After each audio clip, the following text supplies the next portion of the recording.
তো কিছুদিন ধরে আমার সেই বিয়ে বাড়ির মতো ঝুরঝুরে আলু ভাজা খেতে ইচ্ছে করছিল, তার জন্য আমি বাড়িতেই বানিয়ে ফেললাম। প্রথমে একটা গ্রেটারের সাহায্যে আলুগুলো ভালোভাবে গ্রেট করে নিয়েছি। এবার চিপে চিপে জলটা ছাড়িয়ে নিচ্ছি। আলুর মধ্যে একটুও জল থাকা চলবে না। আমি ভালোভাবে ঠান্ডা জলের মধ্যে আলুটা ধুয়ে নিয়েছি।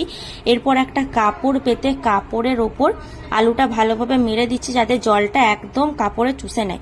এবার আলুটা যখন ঝরঝরে পড়া হয়ে গেছে, দেখো হাতে নিয়ে দেখছি ঝরঝরে হয়ে গেছে, তখন কড়াইয়ের মধ্যে তেল গরম করে নিচ্ছি।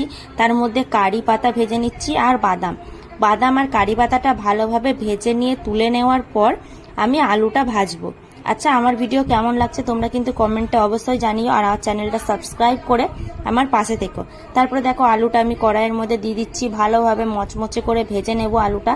সিম্পল একটা রেসিপি, তোমরাও ট্রাই করতে পারো বাড়িতে, এটা কিন্তু অসাধারণ খেতে হয়। তো দেখো রেডি হয়ে গেছে আমাদের মুচমুচে আলু ভাজা। তো ভিডিওটা এই পর্যন্তটা।